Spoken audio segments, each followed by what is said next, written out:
internet. It's your favorite podcast starting once more. Fanfiction Contempt Theater 9002, the most popular fanfiction podcast on Twitch. Oh, I doubt that. No, the podcast section's pretty fucking dead, man. Like, you got like a couple of political casts that are higher than us, but it's pretty fucking dead. There's like maybe 3 channels that still do podcasting consistently. But that's not the point here. The point here is that we are the best fanfiction podcast on Twitch. And that's a title I will not give up lightly. Doesn't that also make us the worst? I mean, yeah, we're pretty much the only No, that would be if we were the only.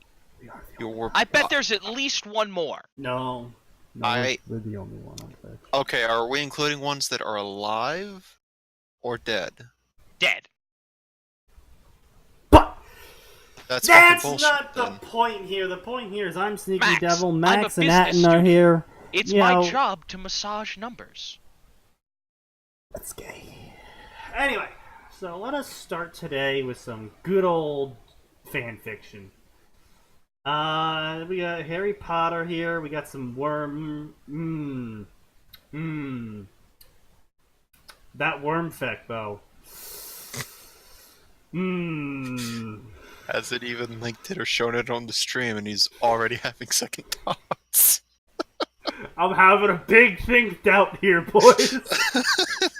Send it to me. Let me take a look. Like, are you worried that this could get us, like, actually kicked off, or...? No, more like, it's just, Painful for the soul? Okay, well, it's called Spark, so... see where this goes. Have you done the disclaimer yet, or...?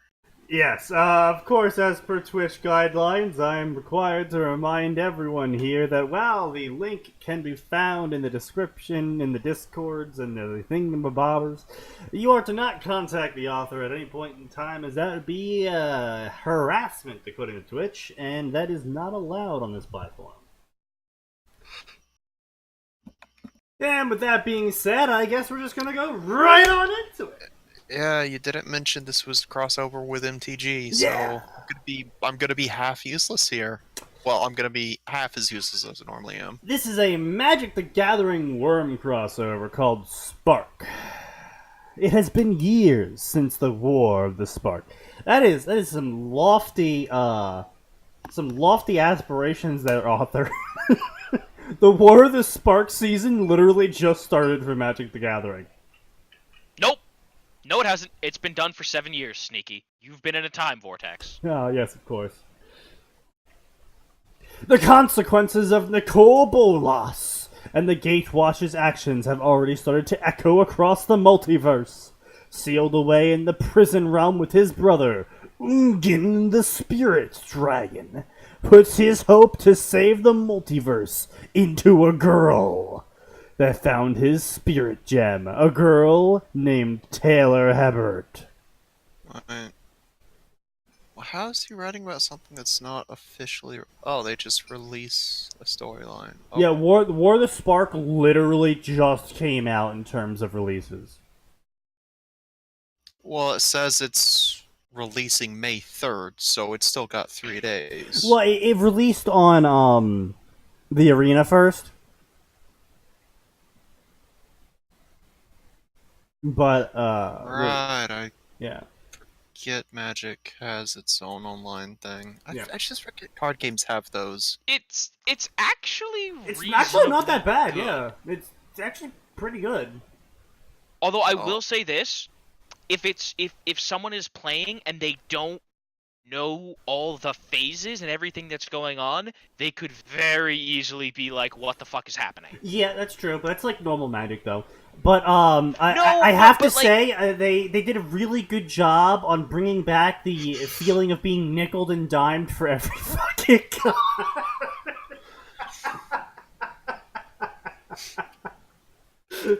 They did a really good job of recreating that card shop feel. But here's the important thing, and this is actually probably the only thing that Artifact did right as a TCG, which was to make it so that you could trade cards or like sell them on a marketplace. Can you do that yet? I know you can do it on the Steam marketplace. Oh, my game's not connected to Steam. Big oof. No, I was saying Artifact does that. Oh, Artifact, okay. Like I said, that's the one thing that I'll give Artifact credit for. Alright, let's get on into it, though. Yeah, if we must. Everything else was bullshit. Oh, boy. The spirit dragon counted down the years of his... Oh, so, I do want to say one thing, so... Writing specific lore for shit like Yu-Gi-Oh! And Magic and whatnot, like writing fan fiction for specific lore moments in a card game, like, you can get away with it with Pokemon because it's got a lot of other material, but most people, when you go Magic the Gathering, they'll be like, oh yeah, it's that card game that adults play. Or they'll be like, what? The hell is that? Like, I was gonna say, like, here's the problem, right? Magic is already niche enough. When you start writing stories about the lore, now you're asking people to have read all the flavor text on the cards. Yeah, it's like if I started writing a fan fiction story of a crossover between the Kami series and Ruby. Like, don't get me wrong, I think Magic has some super fascinating lore. Oh, it's got great lore. It's just the problem is that you've got to either be really committed to go look for all the cards. That's niche of niche. Like, you've either got to be really committed to go look up all the cards online, or have a shit ton of money to have all the cards in real life. Or alternatively, just wait for someone to release the entire lore series on a blog or something. Yeah, well, I was gonna say, and it definitely does not help that like, there are some cards that get reprinted and they get new lore every fucking reprint, like Sarah's Angel. Yeah. Or Sarah Angel, sorry. How many times has Sarah Angel been reprinted because white decks would be doomed without it? Well, every single time they have a human run, which is usually every third season, pretty much. Yeah, so I'll call it, what, 6 reprints already? Something around... Oh, jeez, no. Oh, I would say at least 8. Really? Yeah. There are no communists on the street at this moment. But, there are no communists. So, this is just recommendations. Because I personally am invested in this. I want to see more Magic the Gathering fan fiction because just the general idea behind it is absolute crossover bait. So, Max, I'm going to explain something to you. So, the characters behind each Magic duel, as they're called... Glad I came back just in time. Yeah, I know. So Good timing, Max! The characters behind each Magic duel are called Planeswalkers, and the whole lore of Magic and how it possibly happens and why there's so many fucking cards and whatnot and all that stuff is that Planeswalkers literally can travel between dimensions, and they're the only people capable of doing it because they have a special innate magic to them. I think I kind of remember this explanation before. Yeah, I probably told you about this before, but it's absolute crossover bait. It's up there with Worm and Familiar of Zero in crossover potential. Because you literally can have them go anywhere. And you only go even because of I would say, and because of the way their magic system works, they will there's no such thing as a mana-less world for them, because Planeswalkers are actually dicks. All right then. Good to know. I need some mana. Let's just tap that mountain over there. Well, I mean, the more lore version of it is so basically the problem with Ravenica was that the Planeswalkers were just kind of ripping the mana from land, and that was shards of Ravenica. a bit indicative of what happened. But really what it's supposed to be is that planeswalkers like attune themselves to the lands that they are, inclined towards, and So here's the question. What color mana do you get if you tap Fallout? probably Is black. that just black? That's probably black. Yeah. I mean, I guess depending on where you are in the timeline, you could also argue you can get some green out of it. Well, I mean, it would depend on the area that you're tapping, because swamps are black. But yeah. swamps filled with life are green.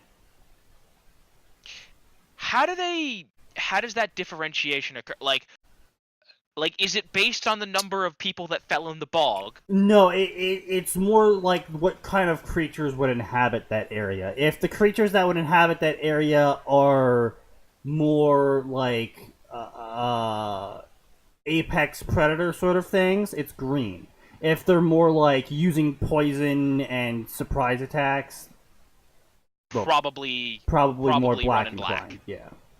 Spiders can be black or green depending on what kind of spider it is. But no, Sneaky, it depends on whether or not it's a giant spider. no. There's some giant spiders that are pure green. No, that was my joke. Okay. Because almost all the giant spiders are green. Almost. Is it big? Yes. Then it's green. Is it an 8/8 with trample that'll beat your face in if you don't pay it 8 mana? Then it's green. Is it a 2 mana death touch 1/1? It's black. Is it a piece of shit that should never be reprinted that makes you discard a card at random when it hits you in the face? It's black. No, that's Eldrazi. No, man, I'm referencing Hypnotic Spectre. Oh, that too. That was a thing. Anyway. Hey, it's a 2/2 flying for 3 that makes you discard a card. Oh man, dude. Like as I said before during my Magic stream, Magic is the practice of making sure your deck annoys your opponent more than their deck annoys you. And thus, blue time deck. I'll say it every time. Blue time decks were thus created. Magic is garbage. You can't change my mind. I mean, like, I'm not gonna try it. You either like Magic or you're just like... Either you like Magic and you're good at it, or you're a whiny little shit. More or less. But anyway, joking aside, though, card games are not for everyone. Yes. And certain card games are not for everyone. But back to my point originally is the author is writing a niche fanfiction of a niche worm crossover of a niche Magic of a niche Magic and worm. a specific a future AU of lore of a current season of Magic. I was gonna say lore for a season that literally just came out. We should add. More card streams when I'll probably do more of them. Maybe Wednesdays or something. But anyway, so blah blah blah blah. Humiliated, power taken from him, immortality taken from him, but he was still a dragon, prison realm, blah blah, shit none of you care about, blah blah blah, dragons are sick, blah blah blah, pain, blah blah, the mortal dragon, blah blah blah blah, names no one here would know, and then there's the Eldrazi, which are basically like animated black holes. They're what? The Eldrazi... Okay, so the Eldrazi are best described as a black hole had sex with Cthulhu.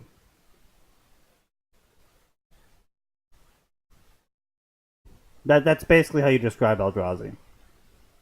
That, I'm gonna go ahead and use the word problematic. Oh, yes, it's multiverse annihilation problematic. We're gonna go ahead and file that one under bad.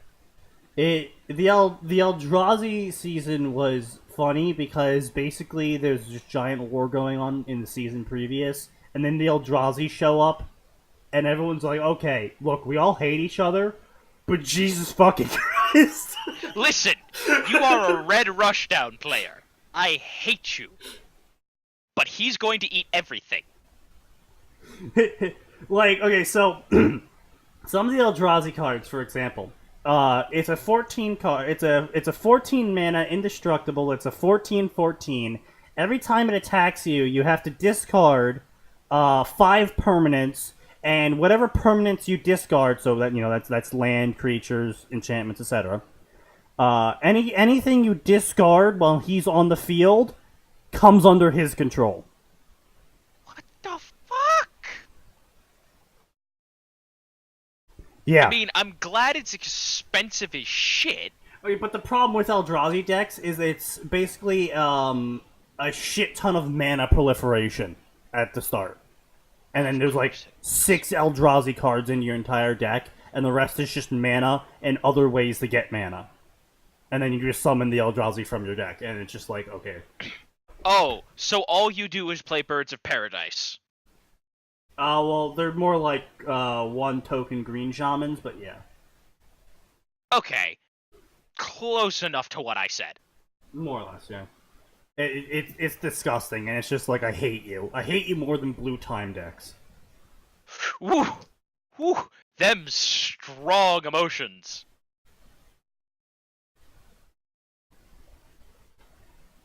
Blah blah blah, you made a mess of things, blah blah, lore you guys don't care about, blah blah, arrogance, you don't know nothing of arrogance, blah blah, angst, arguing. I mean, like, actually good dialogue, but literally anyone who isn't hyper invested into the background lore of the War of Sparks season isn't going to care.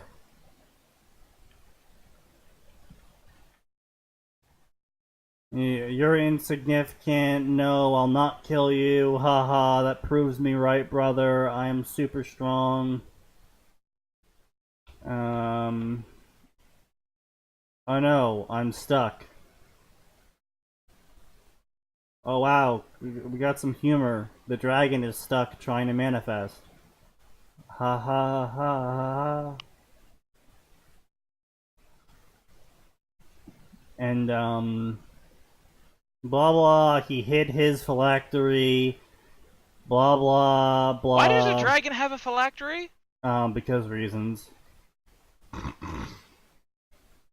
And so he hid it in a plane that no planeswalker ever visited, and it was a large plane. It looked like Earth with no magic.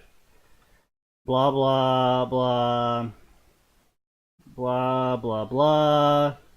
Meditation, spirit dragon, blah blah. And then Taylor touched the gem because she just found it. And then she's like, oh my god, I can do magic now. And then she got summoned into the realm where these dragons are at. And they're like, hey, yo Taylor, we're gonna explain the War of Sparks lore to you now.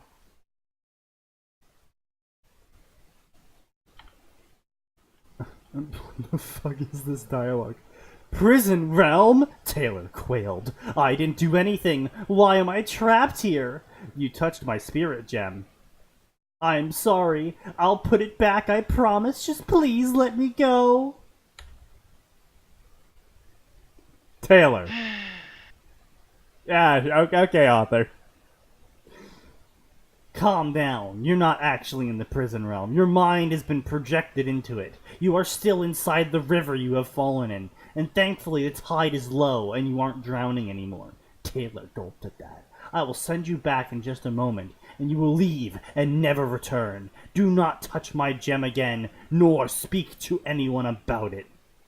Understood, said Taylor. She sounded like a child who'd gotten in trouble. She stopped to think for a moment. But maybe you should get moved so nobody else in the camping ground finds you. Is it possible for me to pick you up and not come here? Ungin craned his head to look to the side to look at Taylor closer. An apt point, said Ungin. Will you bury the gem for me? Taylor nodded. Nobody else lives here? Nope, just me and my brother.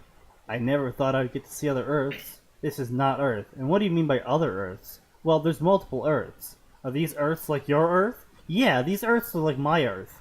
Superheroes, people with powers and stuff. Interesting. Ah, Taylor, actually, I changed my mind. Would you like to be my proxy? What do you mean, be my proxy? Well, you see, I want you to keep my gem so you can channel my powers for reasons and stuff. Okay, neat, I'll do that.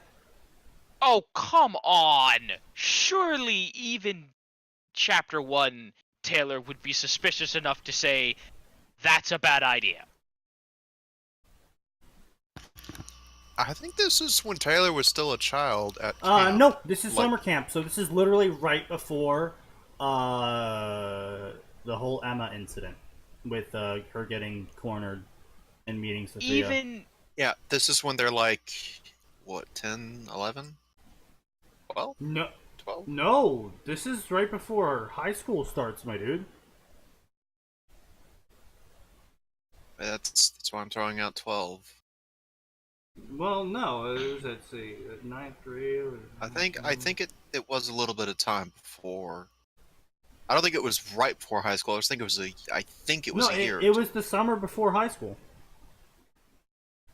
Because what happens is she comes back after the summer camp, and she goes to visit Emma, and she's like, "Yo, hey Emma, what's up?" And then Emma's like, "Taylor, you are weak," and Taylor's like, "Wah." And then they go to high school, because the whole thing was that Taylor was going to go to Arcadia, but then decided to go to Winslow with Emma instead, which she wouldn't have decided to do if it had happened earlier. Yeah, I never understood that. Like, I don't care how good your friend is.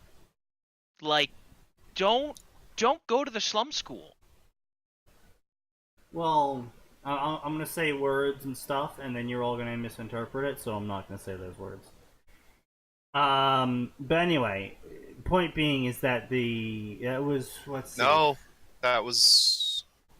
Well, hang on, I'm trying to... I found the Time Glider site again. Keep in mind, 2011, when Taylor got her powers, was she was in sophomore year. Finishing winter break of sophomore year. Which means 2010 was freshman year.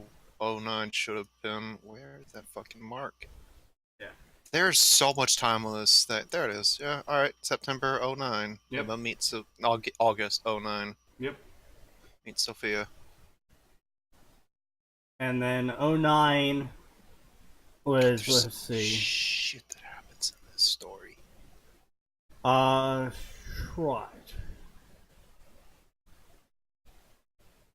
That's right. Taylor was 2 years behind me, which means it was what, 13? She was 13 when it happened. This 2011, she was 15. Yeah, that's what it should be. Yep. So anyway, that was Spark. I'm sure you guys are all glad that we didn't actually have to go in depth at all, because the author just spent the entire first chapter talking about shit that pretty much only, as we all saw, like total of 10 people favorited that story. And admittedly, the grammar and spelling weren't bad. It was just he picked a very, very, very, very, very, very, very niche section to write for. Now it's time to lure Arn back here with to break thy chains and thy cycles. I'm sorry? So how do you guys feel about Harry Potter and Mass Effect, or Harry Potter and Percy Jackson?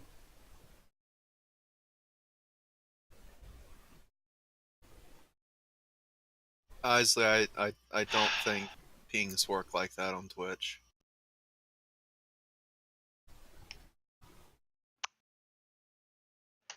All right.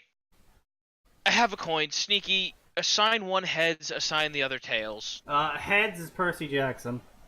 All right. Max, you read Percy Jackson, right? No. Oh. Well, Tails. you saved yourself. I mean, okay, hold on. It wasn't terrible. I'm not gonna stand here and say it was good, or no, I'm not gonna stand here and say it was great, but it wasn't terrible. God damn it. I just looked into the memes and shitposts, the stuff that Arn's been posting. Like, Sneaky, you got to admit, you've read worse. Yeah, I probably have. Twilight comes to mind. Okay, I no, was to very be fair, the interested in first gambling book card of Percy Jackson was actually good. And that is it. Seems to be the story of a lot of, like, young adult novels. When I was, like, in high school, like, around the time this stuff was coming out, it's like, oh, this is a pretty good first book. And you get second book, it's like, wow, this took a dive in quality. Well, see, the problem is that the series was okay, but then they kept having to find bigger and bigger villains, and so eventually they were like, oh, we're gonna go with the Titans. This Titans subplot that we've been secretly hinting at for the past 3 books. It's like, okay, well, fine. I mean, they'd been no back at like I said, they've been hinting at it for like the past 3 books. So I was like, oh yeah, okay, sorry. The yeah. way you were saying it made it sound like they hadn't actually been hinting at it. No. And so that's where I was like, all right, fine. That's actually where I stopped reading the series, as I finished the Titan book, and I was just like, all right, I think I'm done. But and then apparently later on they were like, this is the next big conflict. It's like, what? What's the conflict? Oh, all the Greek gods have a Roman multi-personality. And they also have a Roman camp. And they're your enemies. Because reasons. And it's just like, what? I mean, I'm probably absolutely butchering the later on lore of Percy Jackson, but it's just... Well, no, I mean, here's the thing. It originally starts out as the Christ, I can't think. The Roman ones are like trying not to piss off the Greek ones, and then it turns out the Roman ones had been dealing with bullshit from the Titans too, and the first 2 books are really honestly more about the new characters, and I'm actually okay with that because the new characters are all right. And because he actually devotes more time to, like, characterization, they're actual people. As opposed to Percy, for some reason, lusting after Annabelle, even though they never done anything to, like, signify they like each other, until suddenly they were boning.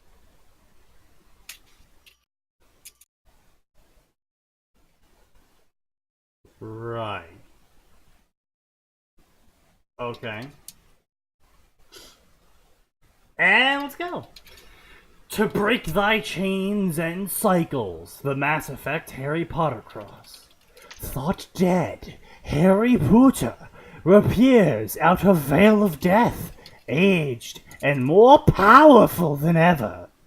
After defeating Voldemort, Harry turns to his training under the Sith Lord Revan.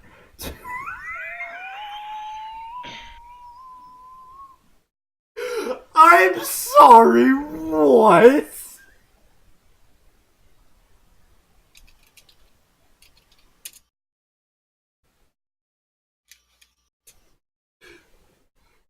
After defeating Voldemort, Harry turns to his training under Sith Lord Revan to conquer the Earth and spread humanity across the stars. What?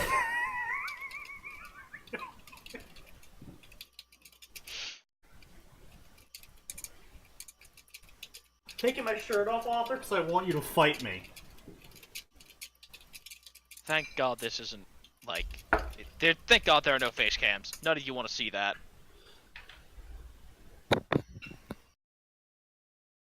Excuse you, I'm the epitome of southern masculinity.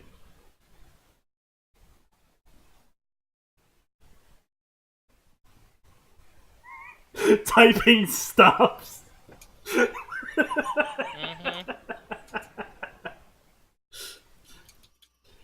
Mm-hmm.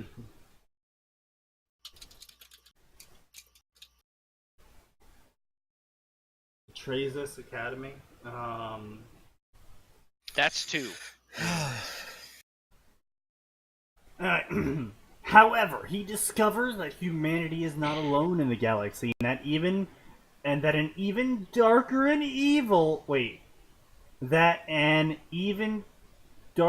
evil than any Sith exists. Wait, is this a sequel to something? Oh no. Is it? Oh no. Please tell me I'm wrong.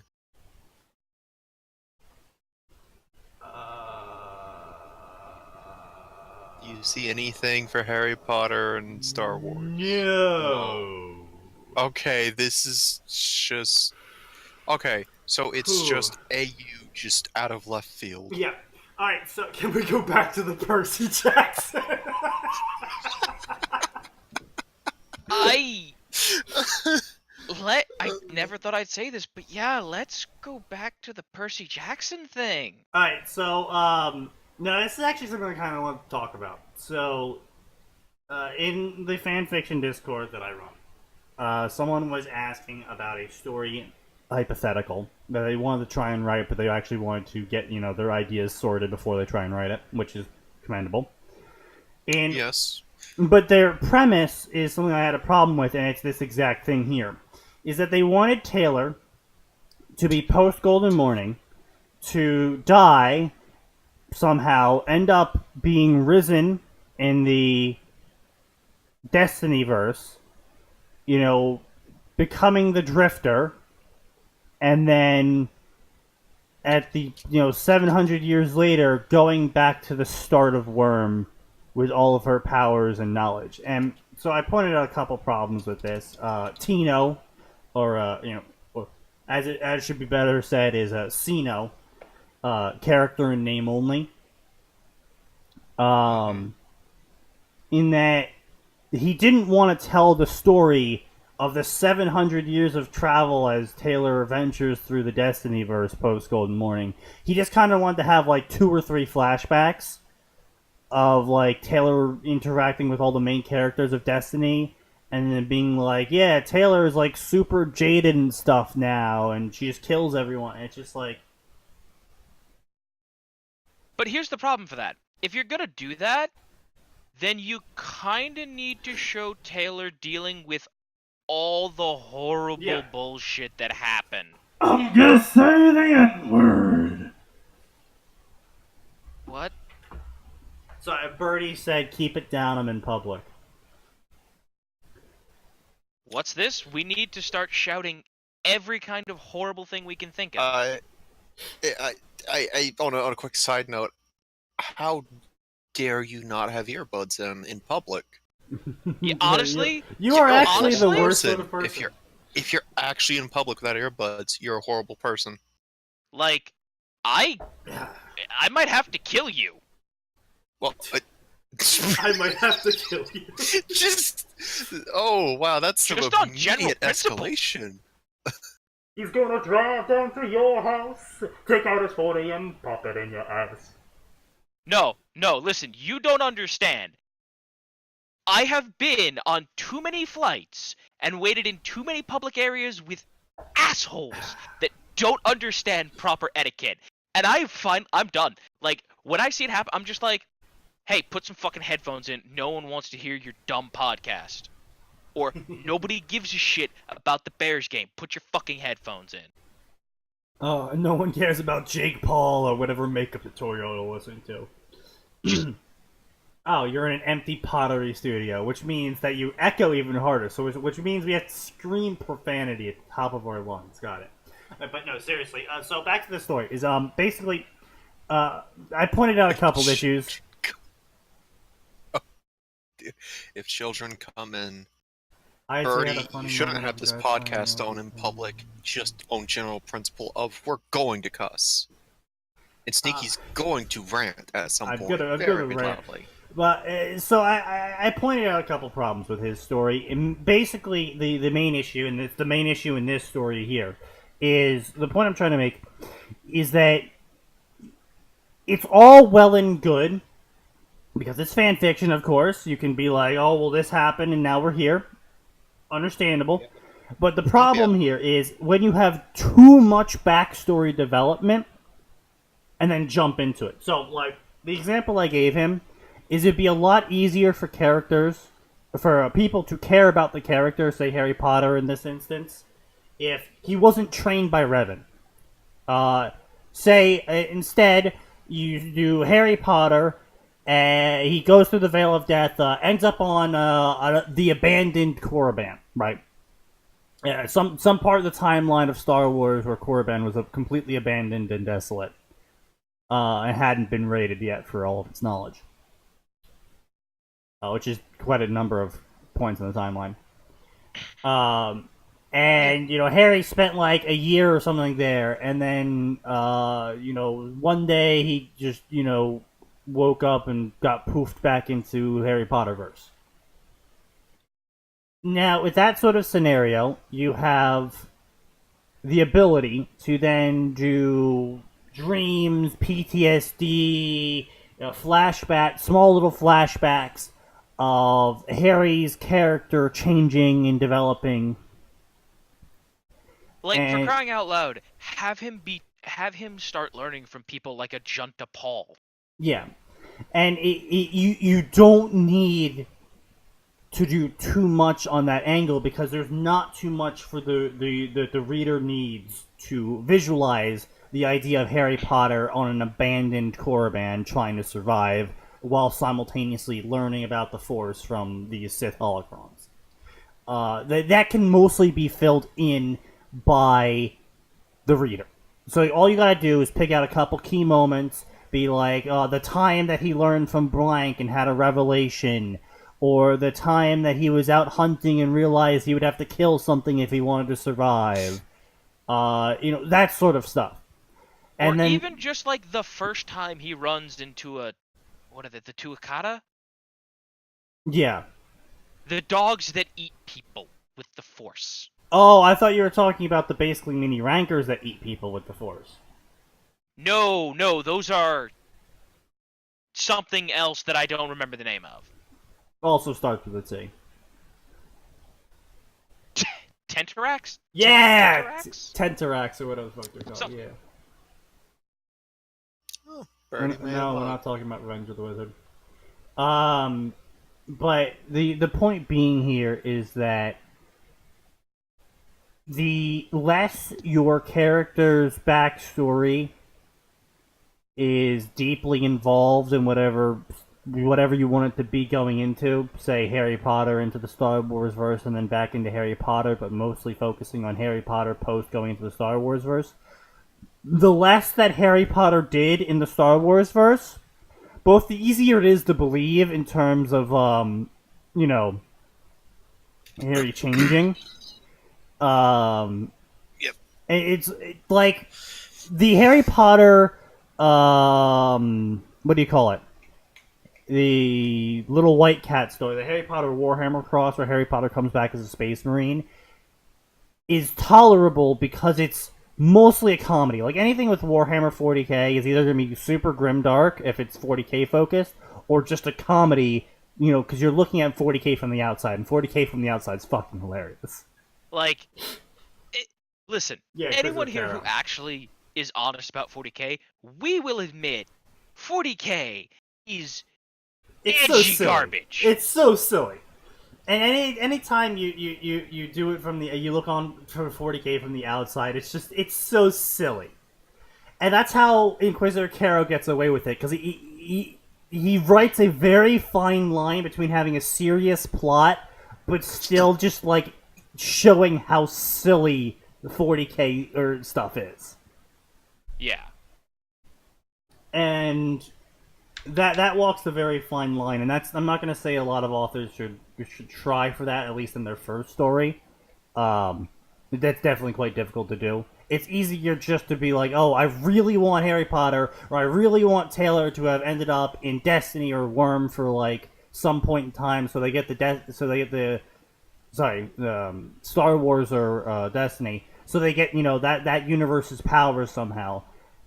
It'd be easier to write, easier to believe, and there'd be so many less strings of plot you would need to just be like, oh, they were alone or something, or they only met like random NPC character that nobody's ever heard of before because they just invented him for this specific flashback because they're not important. Like, I think the problem here is that authors try to integrate, for example, Revan, integrate the main character into the plot of the thing they crossed over with but not focused on. And it's just like, personally, just get, But, yeah. So enough with the mildly educational lesson. Let's get into the story that's likely going to be god-awful.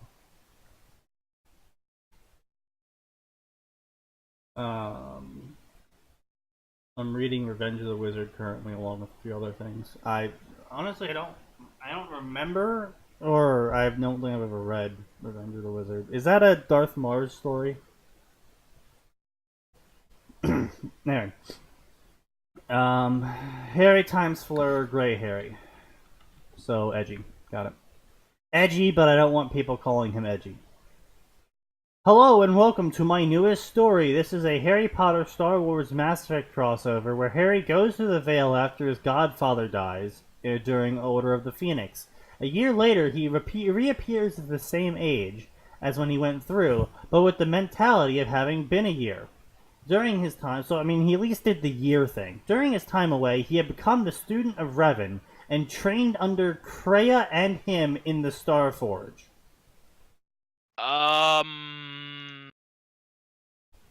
No. No. No. Where he later faced his death when Darth Malak betrayed Revan.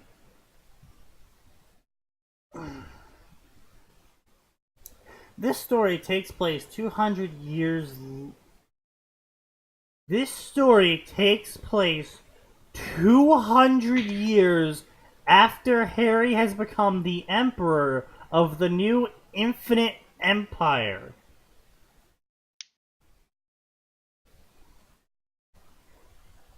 This story was inspired by Darth Mars and his story Broken Chains, which is actually a far better story than this pile of garbage, but that's not really setting a high bar.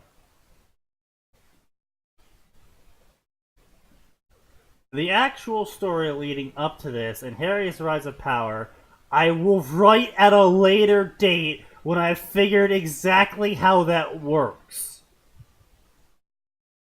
Author, no. That is... Guys, I'm gonna write the sequel before I write the original story. That's how you end up writing movies as bad as George Lucas. Literally. Oh. Holy shit. Please go back to Percy Jackson.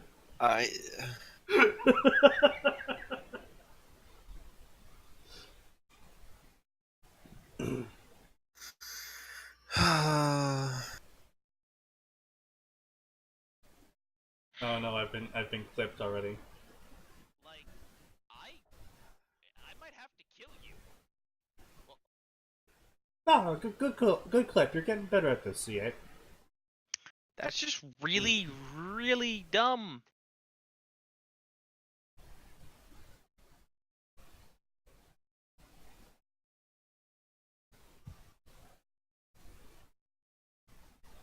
Oh, god damn it.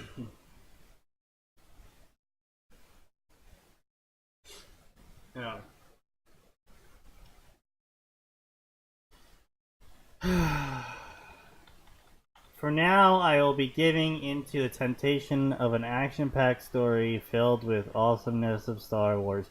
Not even putting a space there. The magic of the Harry Potter universe and the fun of utterly throwing the Mass Effect universe into chaos. Guys, I'm chaotic neutral. Lol, I'm gonna stab an old lady and jump off this bridge because I'm so random.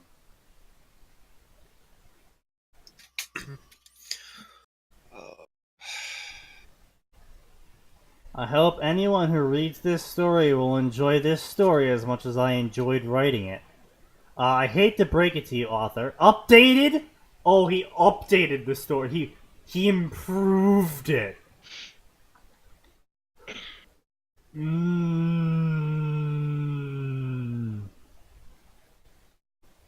Yeah, it's super short because it's a prologue, which is probably going to not do what a prologue normally does, which is supposed to introduce an interesting concept to hook the reader into reading the rest of the story.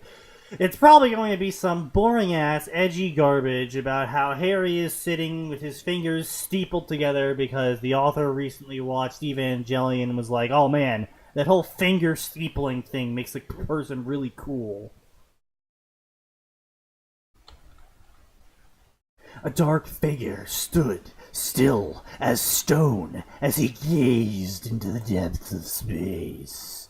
His emerald eyes shone in the dark lighting as he watched the stars in the far-off distance, millions of parsecs from where he stood.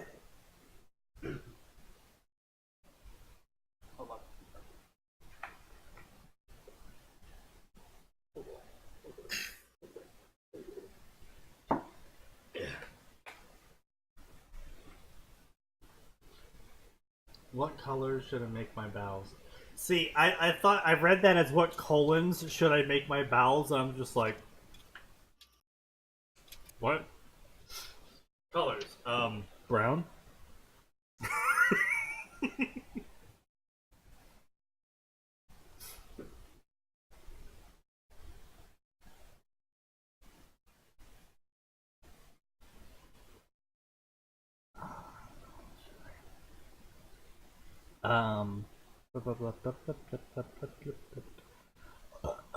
All around him, the bridge crew went about their duties, many out of knowing his presence, glancing at him in awe, blah blah. He was 30 years old looking, but he was actually super old, and he gave off a sense of power. This is just another problem that I have. People are too dumb to realize, like, Jedi and Sith don't live to be, you know, hundreds of years old and look fine. Especially not if you're using dark side powers. Because it is explicitly stated that one of the prices you pay for using the dark side is it wrecks your body. Well, I mean, not only that, is the paths to immortality with the dark side are varied, but they all have one key weakness that's universal across them, and by universal I mean they all have a key weakness. Like, Nihilus has to consume planets to stay alive. What's that? The burn dude who couldn't feel pain or some shit? No, you're talking about the dude who was the man literally too angry to die was his force power. Yeah.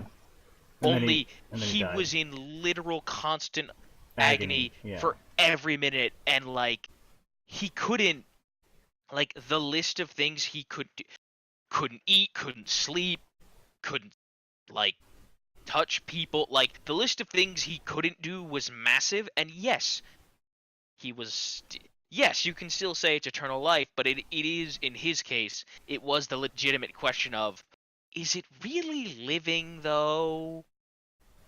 Yeah. Then you have what Bane... It's still up in the air as to whether or not Bane succeeded on this, on his apprentice. But forcefully ripping somebody's consciousness out and planting your own in. But A, you have to do that pretty frequently. Yeah. B, A, you have to be damn sure that you can win, and C, whatever body you jack, that's the body you've jacked. Like if you just jack some dude who's super weak in the Force, you might not be able to jack another body. Yeah, exactly. And it's basically the Orochimaru problem of I want my body to be super strong, but I have to fight the super strong person to get their body. And then there's what Palpatine tried to do, which is I'ma just hop from clone to clone, except the Force cottons onto that after a while and starts degrading the clones faster and faster. Yeah. The Force does not appreciate your shenanigans, Palpatine. Of course, it's also possible that that was due more to an issue of the clones being made out of more and more degraded genetic material. Also a possibility, yes. So, like, in theory, if you stock, 10,000 years worth of fresh genetic material from yourself, you might, in theory, be able to do the clone hopping thing for a real long time. But even then. Indeed. But yeah, so downsides anyway. Blah, blah, blah. He's super old, and he's in some edgy sort of half cloak, half armor thing with silver armor, and he's got a lightsaber, and he's, staring into space, and blah, blah, blah. He was on Earth, the center of what many claim to be the most powerful force in the entire galaxy, the new Sith Empire. Yep. Infinite Sith Empire. Didn't the Sith try making an empire before? I remember it not They very well do it for on anyone. and off, yeah. It seems to just...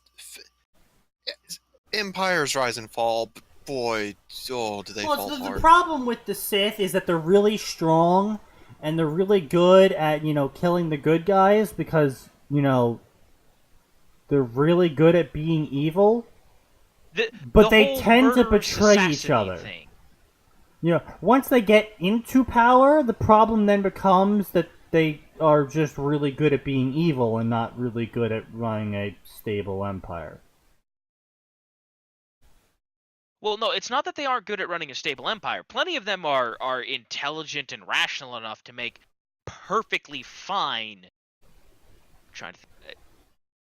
Government leaders. Yeah, no, okay. Well, no, I'm saying the problem is by stable, I mean there's not going to be constant accidental natural causes that keep killing your upper echelon.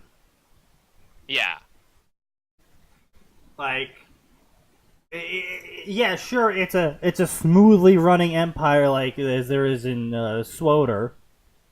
No, but that was because the guy at the top,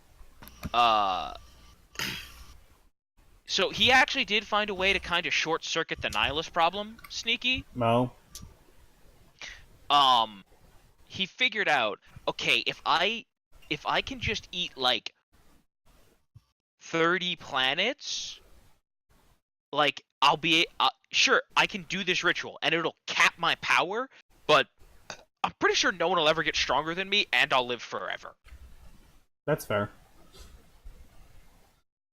But anyway, so as I was saying, the Suthner, for example, has a stable, quote-unquote, Sith Empire, but not really that stable, because if you actually ever play the Sith side, the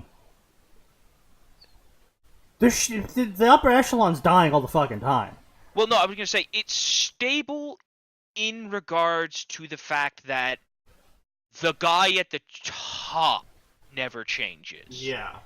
But, everyone below him is constantly being assassinated and replaced, and it's not that good, because, the whole Sith philosophy doesn't really, Well, yes, that's what the Jedi have always been. It's listen, Sith, your very philosophy does not engender long-term success. Yeah. You, by definition, cannot have long-term success. because part of your game plan is tell my apprentices that it's okay and expected of them to try to murder me, and if they don't, then I kill them. What the fuck's wrong with you? Yeah. But, I mean, the other thing is that the Force eventually will, all things in balance. The Force will eventually get you killed. Check the Discord. Goddamn, I'm just getting pinged constantly. Whatever body you jack, that's the body you've jacked. Like if you just jack some dude who's super weak in the Force, you might not be able to jack his body. Out of context, that does sound pretty bad. Anyway, so, blah, blah, blah. They're on, generic Sith ship, and there's people everywhere pressing blinky buttons. And then an admiral was like, "Oh, my lord, how can I be of service today, Admiral?" And the admiral stood firm beneath the withering attention of their lord.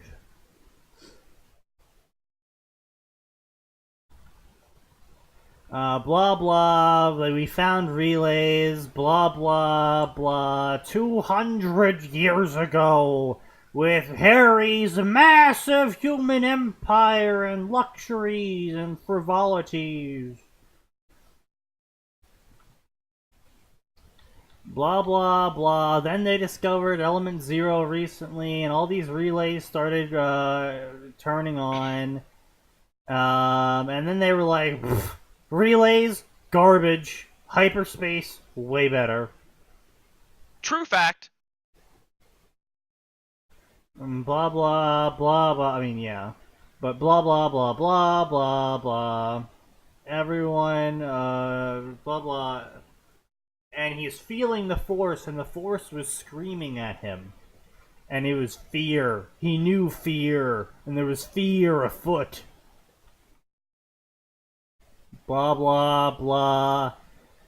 Blah, blah. Holmes, we've known each other forever now. Over 30 years, Potter. It's been a pleasure. And he chuckled darkly. And the Emperor chuckled humorlessly by him. Yes, and you remind me of your bastard of a grandfather. You would have made a wonderful Snape. Severus Holmes merely chuckled dryly. Did he make positions in his army based off No, Harry? Oh. He stared into the hedge. The hedge was mooning him. I don't know what you're talking about. I don't know what story you're talking about. The 40th, blah blah blah blah, the Voyeur cluster, blah blah blah, Tempest, it is time. For some reason, he's just like, boom, I need to know what time it is. It's 12:46 p.m. Also, magically, the date is attached. Even though you said the word time, the date also appears. Let's see, December 15th, 2199. The most advanced empire ever.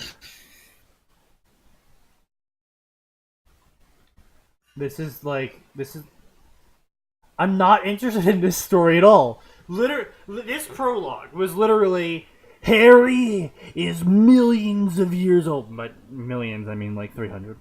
And he's wearing some chuny-ass, half-plate, half-cloak silver armor. And he walks up to someone and goes, "There's stars out there. Tell me news." And the guy goes, "Ha-ha! Remember all those things that will never be shown?" And Harry goes, "Yeah, I remember those things fondly because we have such a rapport between the two of us." "Yes. Now, is there things you need to tell me?" "Yes, Harry, there are things I need to tell you. We have discovered Mass Effect." "Ah, yes, I see. What are they?" "Well, they're shit, and we're gonna totally wreck them." "Ah, interesting."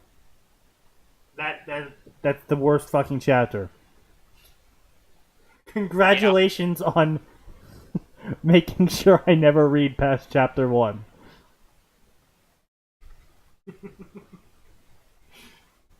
Review if you like. If you have any cool ideas for what I could do later, you should tell me so I can put it in the story.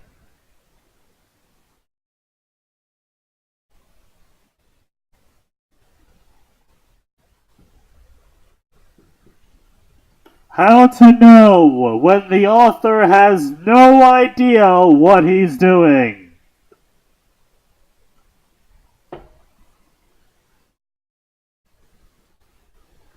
So I'm not against authors being like, oh, hey, that's an interesting idea. I might try and fit that into my story because, sometimes people do genuinely come up with good ideas. But when you go like, hey, guys, tell me what should happen next because I have no clue what I'm doing.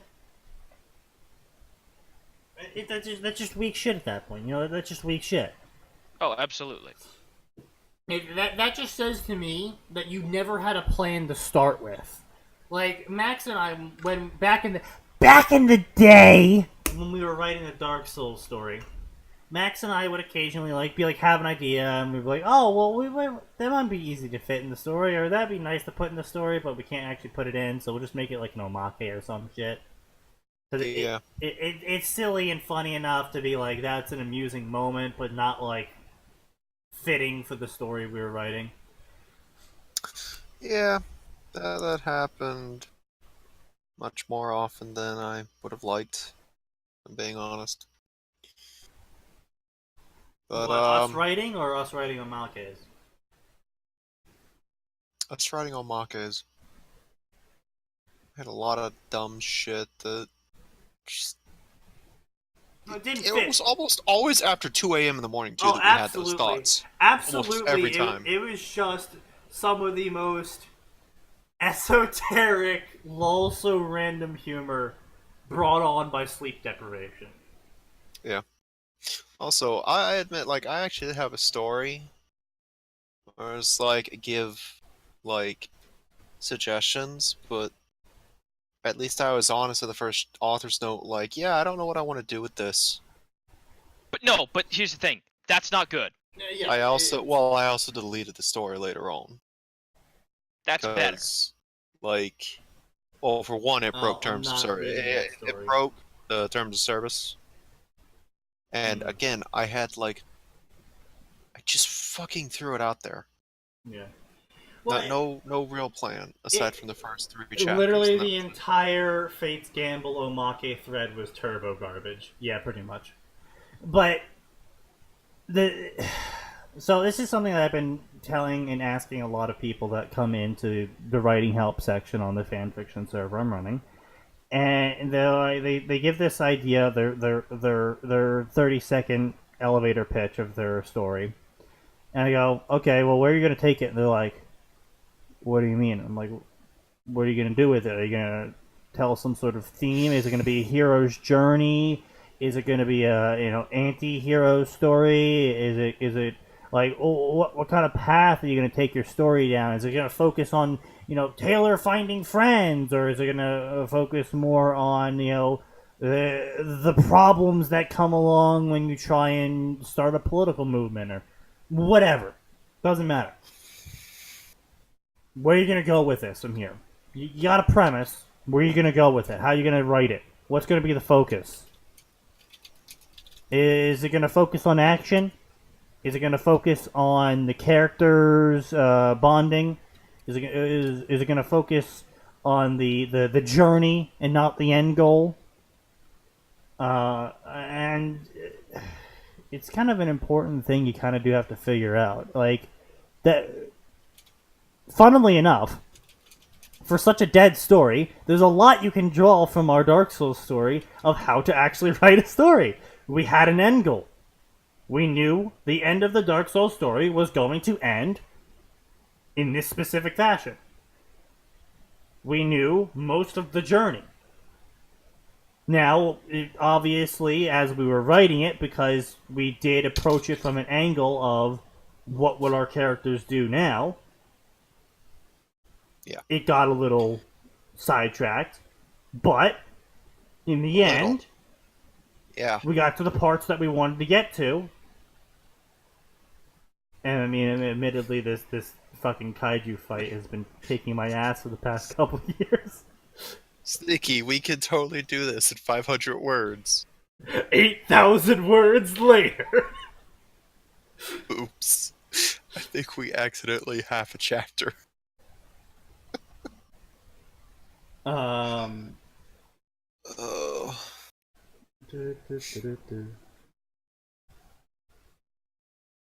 But having an idea, having a plan of where you want to take your idea is important if you want to write more than a one-shot. And that's honestly advice I've been giving to people who want to write an idea on the Discord, is write the one-shot first. Just get good at writing the one-shots. Like, get good at pacing. Important in one-shots. Very important in a one-shot is the pacing. Get good at the character interactions. Get good at figuring out what kind of genre you're good at. Get good at figuring out the perspectives you like writing in and what kind of perspectives you're good at writing in. What kind of narrative structure you like to use. Like that, one-shots are very useful for that because they have a start, they have a direct end, they have a clear start, a clear end, and by clear end, it doesn't even have to be like a everything's tied up ending. It can just be like a, this is the end of the pilot episode sort of ending where it could stop here or it could continue.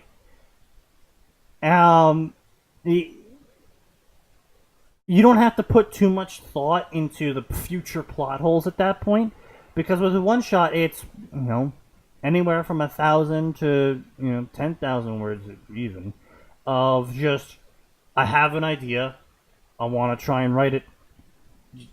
Just get better at that first, then move on to writing longer things. Move on to learning how to plan. And this isn't stuff that's only applicable to fan fiction or just writing in general. Learn how to do the little things, then learn how to do the long-term things. It's good life advice, actually. Not that you should probably be taking life advice from someone who hasn't yet managed to get a job for his degree, a notorious drunk, and one actually decent human being. See, I thought you were still describing me until the end. I'm aware. And then I was like, wait a second. Am I a decent human being? Would Atin call me that? No. No. Oh, he's referring to the three of us by one single trait. So I guess Atin's the drunk. Yes, even though I'm never drunk on the show. Yeah. Ever. You actually party really hard when off screen. That's about as wrong as it gets. Shit happens and then you die. Let's do this one. Is that actually what it says? Yeah, that's the first chapter.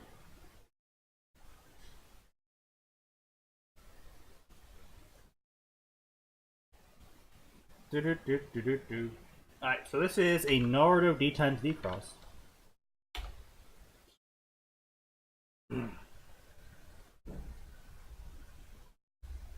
Just get good. Exactly, Pedro. Just get good. Devil Game.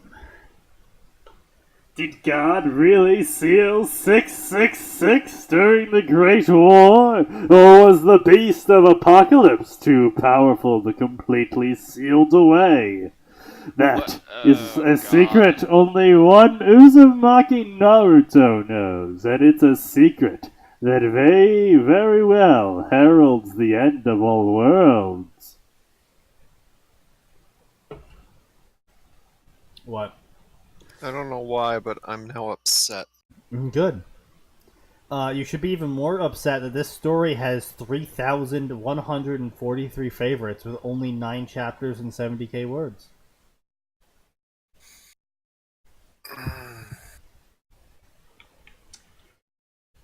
So let's get into it. Crazy. That was the first thing any student of Kuo Academy would describe one eccentric and sometimes deranged Naruto Uzumaki. Yes, that's how you start your story, author. Crossover like that. So let's just start off the story by saying Naruto is in name only. Good. Yeah. Don't start the story off with a prologue of like, you know, something like the beast being sealed in Naruto or something. So we at least know the story's trash to start with, and we can start with that as our bar. No, you're just gonna start straight off with Naruto's lol so random crazy. Okay. On his best days, he showed zero interest in anything and stared intently at the walls. On his worst days, he set fire to random objects without physically doing anything. He's a psyker. That's what this is. This is Naruto the psyker. Mm-hmm. How did people know he was the one doing it? Well, you see, Naruto would stand up, point a finger at the fire, and start laughing. That means it was a child amused by fire, guys. Nobody knew how he did it. No, scratch that. Nobody wanted to know how he did it. He's a fucking spastic. Thanks, author. Bitching son of a re- Yes, this author is clearly disabled phobic.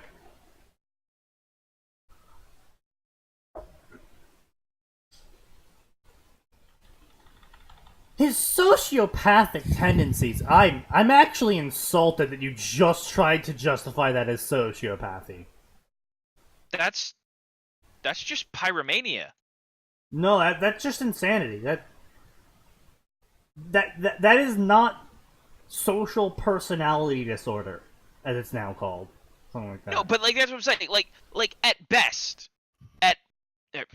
worst, whatever. Pyromania. Naruto is a crazy sociopath. Oh, how do you know Naruto's a crazy sociopath? Well, you see, he's really apathetic and just kind of stares off into space sometimes. But whenever shit catches on fire randomly, he laughs at it. Okay, how is he a sociopath from that? Because don't all sociopaths just laugh at lols of random humor and things setting on fire?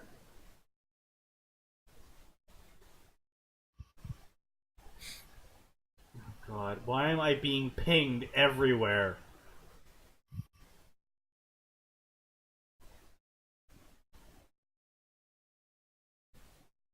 I see. Interesting. Interesting.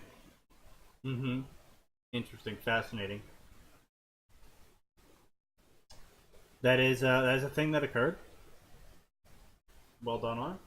Well done.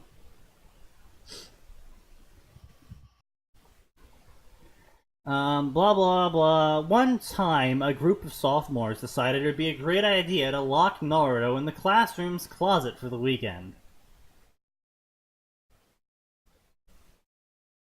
See, look, I was in a pretty bad school. This shit never happened. That never happened. Like, the worst shit that ever happened in all of the schools that I went to, which ranged from very posh and rich to not, to so poor that we sold sod to pay our teachers. This shit never fucking happened. I don't know where these authors get their ideas about how school bullying interactions work.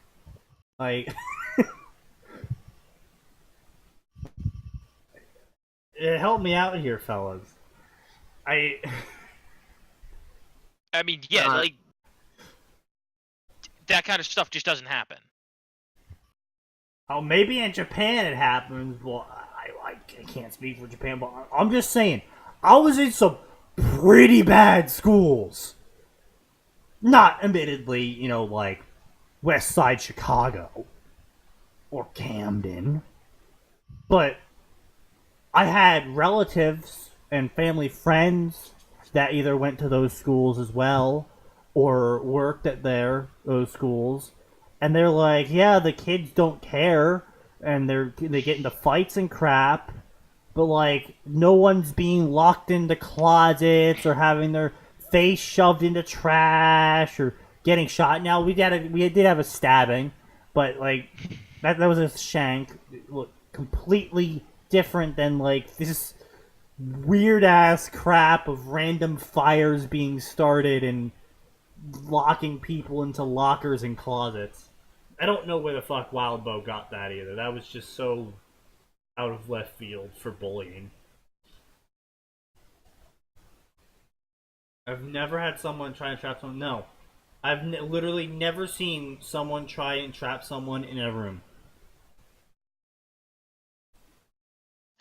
I mean, I've seen people physically stand in front of a door like yeah, I've seen that, but like never like, lol, I'm gonna lock this door that locks from the inside on you from the outside. Like, all of the doors open from the inside. I don't know if you guys are, if it's different in other schools, but in New Jersey, every single school that I've been to, all of the doors opened from the inside and would be locked from the inside. But they also obviously also be locked from the outside. But like a lot of the doors were one way unless you had a key. And that one way made sure you would always be able to get out. So I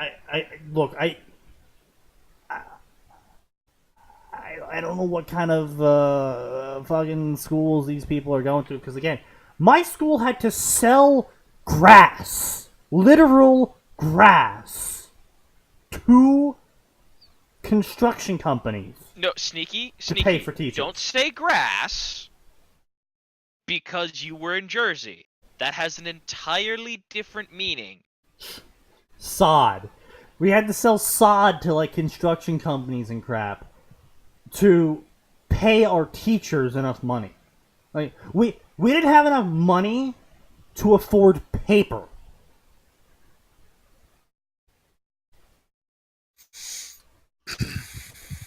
If you wanted to use the printer in school, you had to buy your own paper and then bring it in.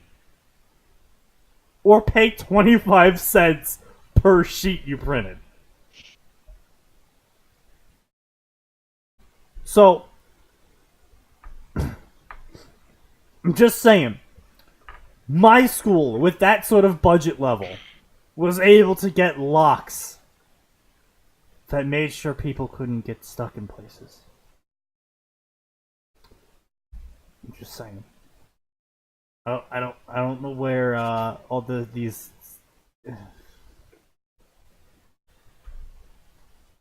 Yeah, we did not have a budget of $20 million. I don't think we even had a budget of $1 million. I'm gonna be honest.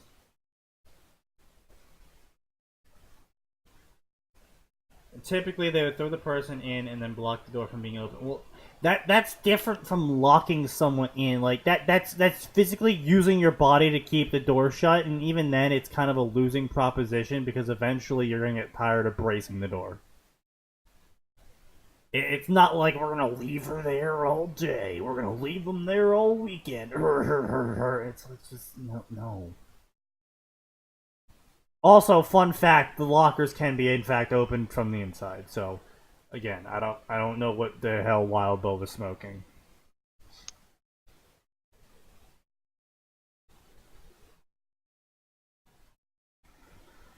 But anyway, blah blah. We're gonna push him into this room, and then suddenly the next day, the bullies were all tied up on the teacher's desk, naked, with stationery jammed in their ass.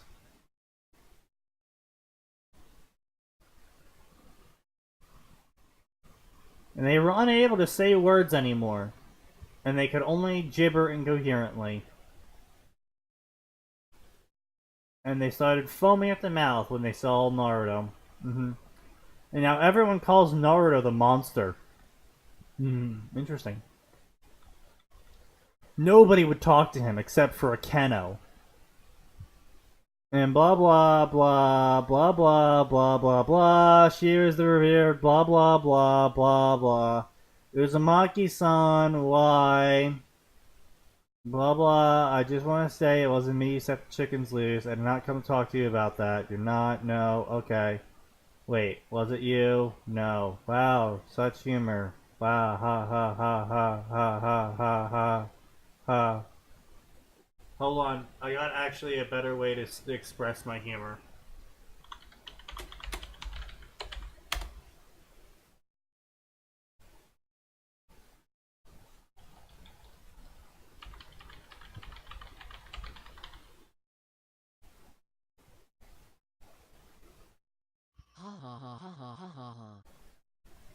I'm turning that up for you all.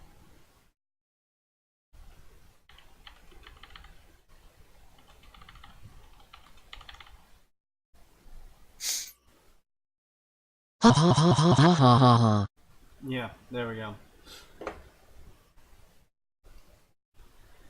On high school, sounds like the author has an insertion credit. I won't pursue the matter, but I would hope you execute your future antics more discreetly. What? You're not gonna lecture me? Oh, you're gonna change your ways? No. Boop. Hello, so random. What are you doing? What does it look like I'm doing? I'm booping your nose. Goodbye.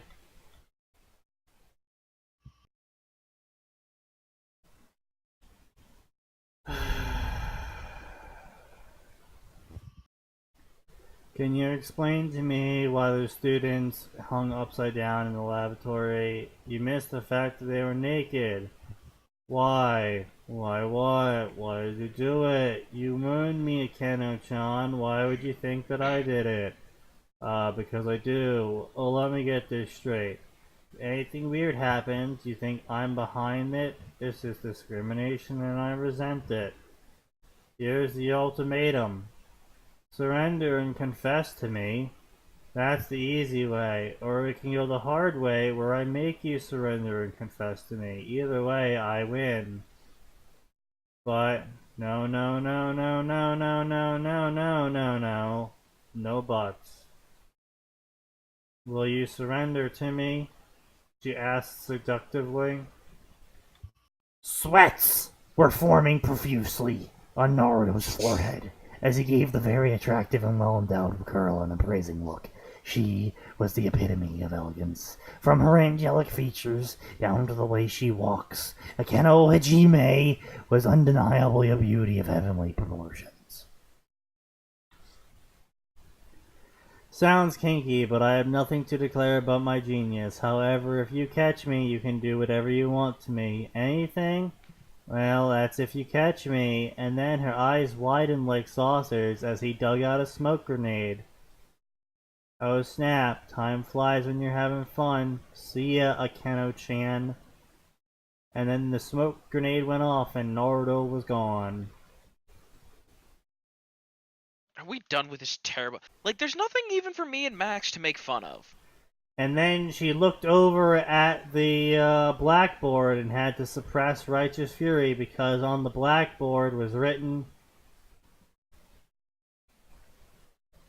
Written on the blackboard in bold letters were 4/5 words.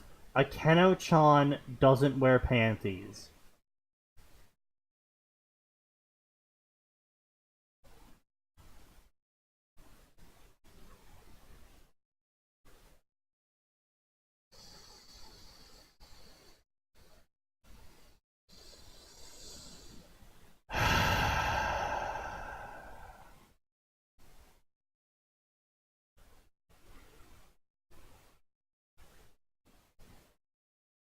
When I'm done with you, Naruto, you will wish you were never born.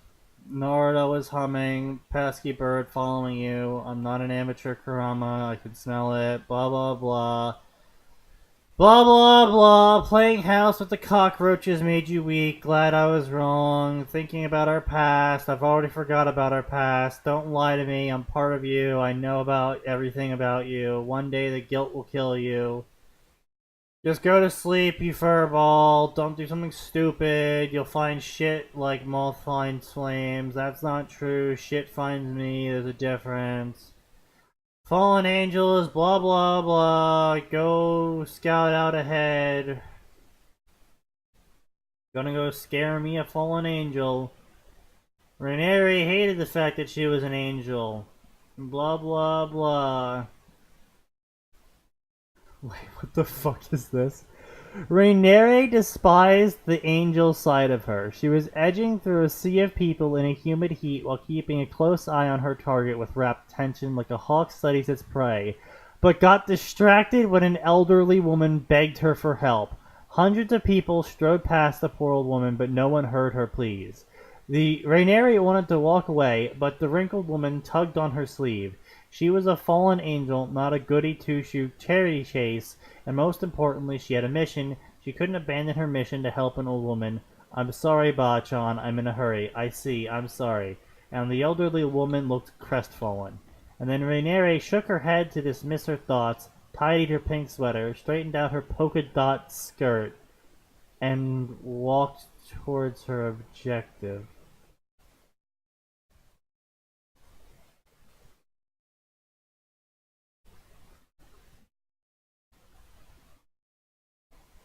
And then everyone kept passing the old woman by, and Rhaenyra had a moral dilemma, and then she said, "Alright, I'll help you, old woman. I thought you were busy."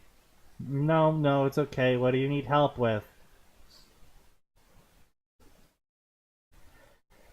And she took a glance at a target and filled with her fingers. His energy signature makes him easy to find. Right now I'll help this old woman. Thank you so much, young woman. I need to find my grandson. He told me to wait for me at a ramen store, but I lost my way. Can you bring me to the ramen store? Yes, it's called Shinto Ramen.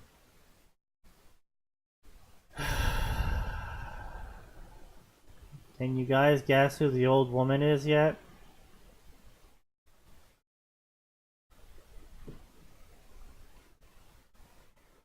Blah blah blah, supernatural entities ignored Shinto ramen like it's the plague, but no one actually knew why they ignored it. Blah blah blah, it was forbidden grounds, blah blah blah. She didn't think the elderly woman was capable of deceiving her, so she was like, okay, I'll just ignore the danger that supposedly surrounds this place, and I'll bring you to the Shinto ramen. And then blah blah blah, she gets the Shinto ramen and she's like, woo, the air is very dense here, it's very quiet here, the woman is gone. And then there was applause, a slow, sarcastic clap. And her eyes narrowed at the features of the enigmatic man, and was baffled when she unraveled the man's identity. You, me, hi, where is old lady? Who are you? You don't need to be tense. He snapped his fingers and 50% of the universe disintegrated. I'm just kidding about that. He didn't disintegrate the universe. He did snap his fingers, though. Oh, good. He's Thanos. His frame immediately erupted into smoke, and then the angel flinched. I am the old woman. You tricked me. So why were you following me? I wasn't following you. Let's cut to the chase. Who sent you? You people don't work alone, so tell me, who sent you? What does your commander want from me? How do you know I'm a fallen angel? I never said you were a fallen angel. She knocked her temples for being so ditzy. Who sent you? Azazel? No, he knows better. It can't be Barackle. Well, it's gotta be Kokabeel. How did you know it was Kokabeel? You see, you reacted to Kokabeel, because I'm actually Sherlock Holmes. Oh wow, I have deducted that you are actually in love with Kokabeel. Alright, I'll stop messing with you now. What does he want from me? It doesn't matter, I have to kill you now. Yeah, it's cool to have a spear, but having a weapon means shit if you can't hit them. And her eye did the anime twitch. And then she's trying to stab him. But it turns out that his Rube Goldberg machine was too strong for her. I'm a human. Oh my god, you read my mind? No, you're just transparent, and I'm Sherlock Holmes. I have to kill you. You don't have to. I won't be swayed by your words. It's fucking riveting dialogue.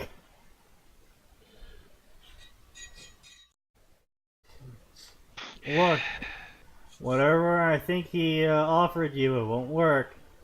Shut up. You don't know me. Stop pretending you care. I know what he offered you. I'm telling you it's not possible. You know nothing, Jon Snow. Once you fall, you never go back. How many angels have fallen? Thousands, tens of thousands. You can't ever unfall. Shut up. Don't pretend to be high and mighty. Azazel manipulated me. He manipulated all of us. He promised us paradise and didn't give it. It was a fool's paradise. I'm a fucking toy. I'm done being kicked around and I'm gonna kill you. And then Naruto stopped her. The world is unfair. People make mistakes. You were a fool to believe in Azazel and you paid the price. Do not become a fool again by believing in Kokabeel. Just kill me. Rhaenyra closed her eyes. She cried. The blonde rolled his eyes and glowered at the fallen angel. If you lack the will to live, then go die somewhere else. I'm not taunting you. I am just telling you the truth. Kokabeel is a third-rate asshole. If you can't even see that, then just go return to his side. But I want to remind you something. When you obey Kokabeel and do his biddings, you're gonna die. You can leave now. What? You can leave now. How? Well, I don't know, poke him a bunch or something. He's not going to spill out any answers to me. Use the brain of yours and figure it out. Why are you helping me? I'm a stereotypical angel, fallen angel, right? Stereotypical, fallen angels don't help old ladies. Stereotypically, devils eat children. Stereotypically, angels are naked kings with wings.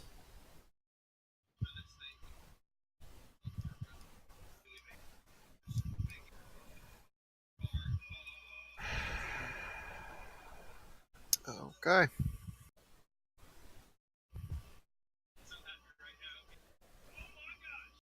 I want to jam a big hot poker.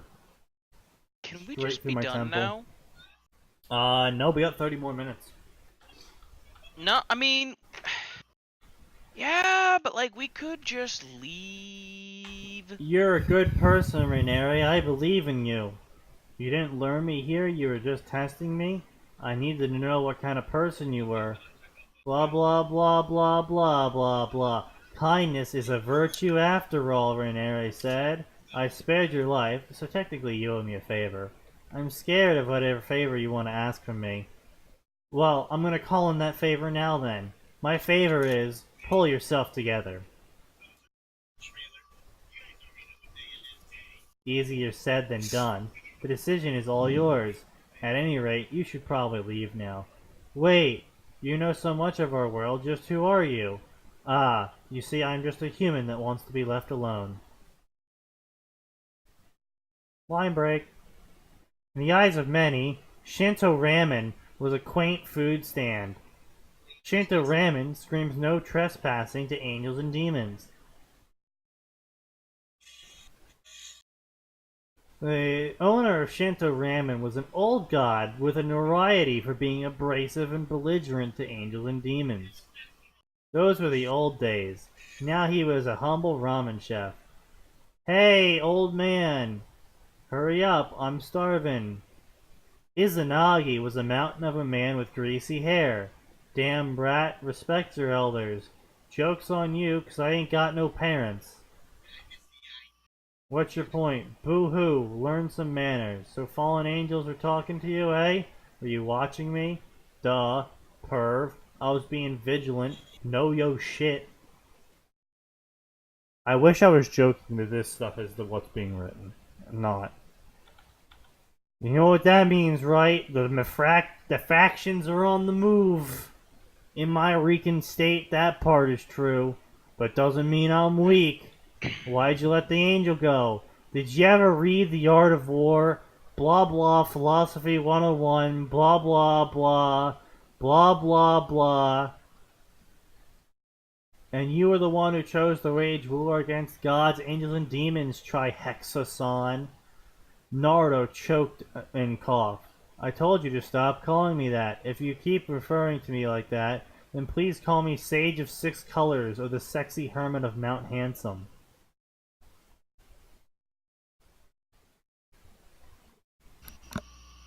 Well, this just kind of hurts to hear. Just shove a hot poker through my brain, fam. I'll be honest, this is so physically painful for me that about 10 minutes ago I just grabbed Volume 3 of Superior Spider-Man. Woo! Like, the problem is, I know people are like, oh, Atin and Max are terrible co-hosts. I'll admit, I'm not being a great co-host right now. There's nothing for me to add, nothing for me to talk about. Like, this is just depressingly bad, guys. Kind of is. Is online? What was that, Max? It is Jorp online. He could at least keep us awake for the last 20 minutes of this fucking shitfest. Is Jorp online? That's a good question. I was gonna say, for those of No, you who, he's by the way, away. for those who don't know what Superior Spider-Man is, it's actually a great comic run. Doc Ock steals Spider-Man's body, gets away with it.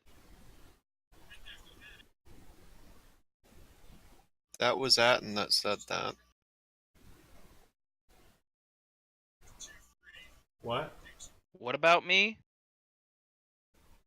Arn saying Max had, like, Atin was the one that said it.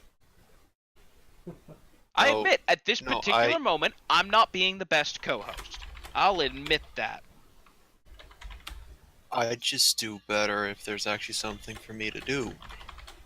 There's Like, nothing hey. for us to do. This is just terrible. Yes, I know, Arn. I'm just as unremarkable. I get it. Yes, Arn. So sorry, neither of us are massive drunks. Hey, I'm not a massive drunk. Yes, you are.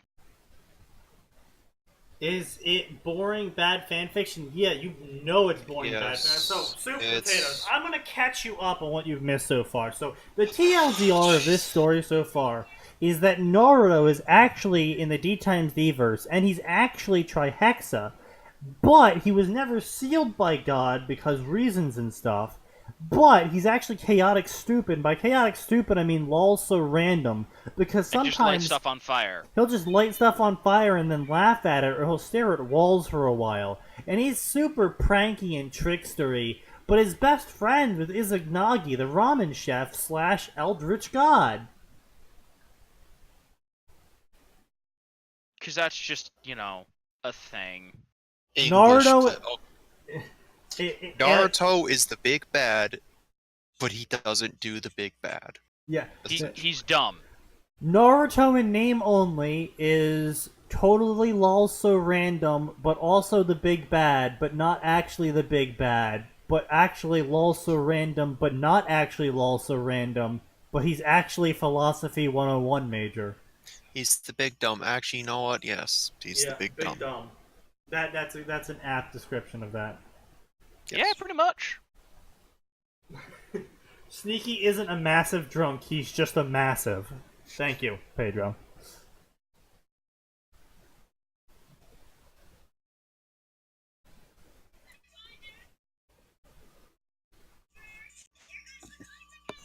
Life is too important for me to take things seriously. Yeah, you can really tell the author just finished Philosophy 101 or read a single philosophy book in English class or something. Life is too important for me to take seriously. No, there are lots of things you should take seriously in life. Like whenever the government tells you to pay bills or taxes. I mean, I don't know, if you can just shoot fire out of your ass, I'm pretty sure you can tell the government to fuck off. Occupation? Fire starter? Blah, blah, blah, Great War, blah, blah, blah, lore stuff, blah, blah, and Naruto started killing everything. Blah, blah, blah, blah, blah, blah, blah, blah. Grand Canyon was created by trying to fight Naruto. Blah, blah, blah. Everybody thinks God sealed the Beast of Apocalypse, but we all know that's not true, isn't it?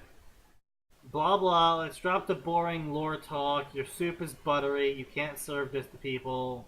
Lessen the goddamn butter.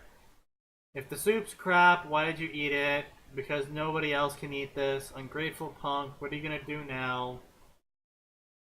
You can't fight City Hall, especially not with your pathetic state. Heaven fears you, hell hates you. Blah blah blah, they're gonna try and hunt you down. Just worry about yourself, old man. I know what I'm about. They can come and do their worst. You see, old man? Blah, blah. Oh, my God. Wow. Wow. Yep. Well, it's literally Yep, the he's doing that meme. He's doing the Taken speech. Wow. Found you. Ah. Oh, boy. Akeno-chan, how'd you find me? I wish I had a camera. The great beast of apocalypse screaming like a little girl. Do you know why I am here, Uzumaki? Obviously, you need to blah blah blah, shitty dialogue, blah blah. Blah blah, laws are blah blah blah, discipline, blah blah blah, I bet you break laws.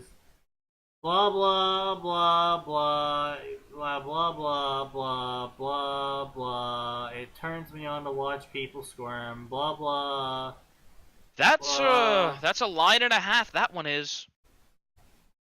Yeah, it's so fun to watch people suffer with a smug smile, he said. And then Akeno was like, I didn't mean that. Well, it's okay, Akeno-chan. I know secrets. People tell me things. What did you do to me? Pardon? Did you drug me? No. People just tell me things. Because reasons. Old man, more ramen, please. People just tell me things because reasons. Want to sound any more suspicious there? Akeno was confounded. She had seen the man somewhere before, but didn't know where. Thank you for the food. There's manners. Learn them. No. My condolences. For what? Having to deal with this brat. You have no idea. Guys, I'm still here. As a token of appreciation, you can have the ramen on the house. Yes, it's very hard to take care of a 5-year-old. Hey, I resent that. Izanagi laughed. I like you, girl. Order as much as you want. It's all on me. Ha ha ha ha ha. So funny. It was a riot. So funny. So is this just a fan fiction where people talk and eat ramen? Yeah, occasionally. So far the answer to that is yes. Yeah, mostly, yeah. So far, Naruto has apparently has a fetish for shoving pencils up people's asses. Which is really, really fucking creepy. Yeah. And then he proved to Rainere, the fallen angel, that she can be a good person. And then he ate a bunch of ramen and talked about the ramen, and then talked to the god about things that weren't about the ramen, and then he ate more ramen. And then Akeno showed up, and then she ate some ramen, and now they're talking over ramen and also eating more ramen. I wonder if this is if the writer is pulling from his own fantasies. Usually, yes. Yes, usually those devoid of any form of creative talent will just use whatever daydream popped into their mind as like a totally funny scene, and lol, this is hilarious, without really any... I gotta say, as far as daydreams go, sitting around eating ramen and having godlike powers is probably one of the dumbest I've heard in a while. Yeah, more or less. But isn't it lol so random? He also sets fire to stuff sometimes. Isn't that hilarious? Okay, but like, I could do literally all of that myself right here. Yes. I know. And I don't need godlike... There's a great ramen shop, like, 3 miles from my house. and so I can just light stuff on fire with a lighter. Like, if anyone's congratulations. ever if anyone's ever I was gonna say New Vegas, if anyone's ever in Las Vegas, check out off of Freeside Itsy Bitsy Ramen and Whiskey. Obviously, be over 21. Very good ramen shop with a very good alcohol menu. Oh, and if you've never shot a gun, there are lots of places where you can rent pretty much every gun you can think of. I've fun. never actually had ramen. It's Were you ever? Did you ever go to college? No, okay, listen, no. College ramen doesn't qualify. No, That's it like doesn't, saying no. McDonald's is eating a hamburger. I mean, it is Oof. very low Here's the quality thing. hamburger. Here's the thing. It is. You are technically correct, but it's not real. He was a commuter and had scholarships. Well, you lucky son of a gun, aren't you? But yeah, so it's imagine pasta in a salty broth that if you're not a complete puss, also has the faint hints of pork or chicken. Usually, it's actually really good. Now, when well made, it's quite tasty. When not well made, it's still filling. When not well made, it costs 50 cents and tastes like salt.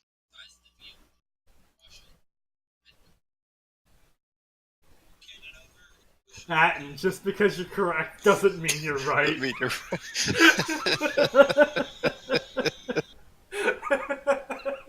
Oh. Yes, I'm aware I did it.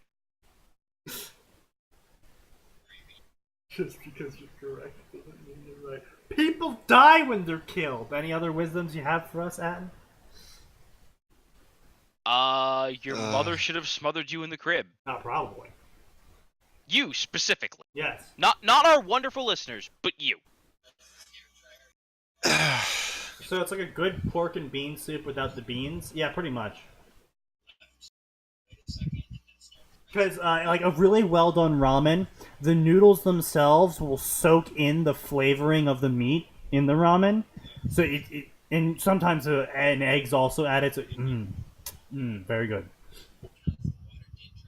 But see, here's the thing, right?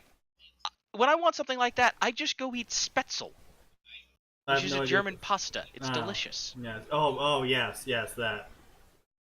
But I mean, ramen's so much easier to make, though. I mean, like, honestly, so yes, I'm using Top Ramen for this, but still, I do get an egg though, and I beat the egg, and then I pour it in right at the end, and then I let it sit inside the container I'm going to eat it out of, and maybe sit for like 20 minutes. So it'll still be pretty hot, but like the noodles will absorb the egg flavoring, and so it improves the flavor overall.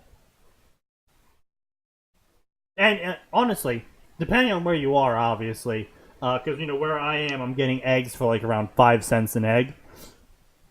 It's actually cheaper to buy eggs than it is to buy ramen where I am, in bulk. But it's like 17 cents for a ramen and egg meal. So that's like really good for me. Because nobody subs to me, and I'm sad. There's like 3 people that sub to you. Twitch Prime. When you think about it, so many dishes are extremely similar to other dishes. I think 10 cents and an egg. I think it's 10 cents and egg where I live. Yeah, I mean, it really depends, because where I live is a very self-sufficient area.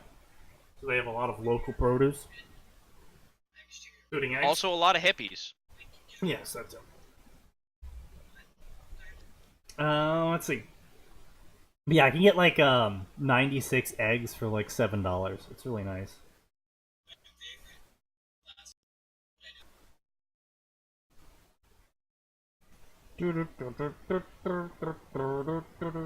Anyway, so evening was calm, blah blah blah. I may be an asshole, but I'm not an asshole that let a girl walk home alone.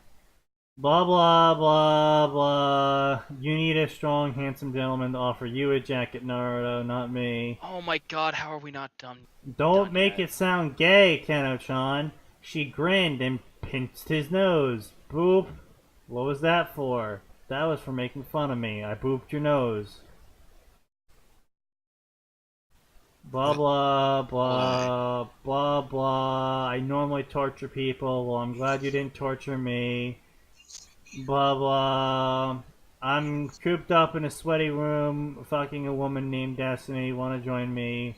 I would love to. You have no shame. What's that? Shame? I've never heard of it. They both laughed a bunch, and they're really bonding together.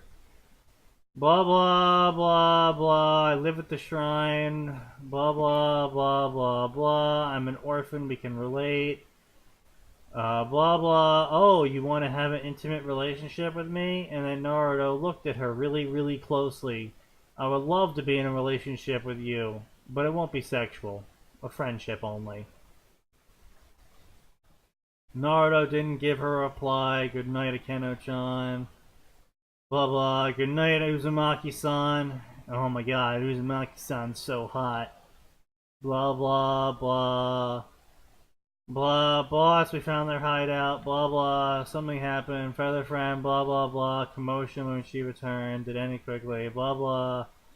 Why did she go rile him up? Blah, blah, blah. I'm responsible for her now. Blah, blah, blah. I'm gonna go save her.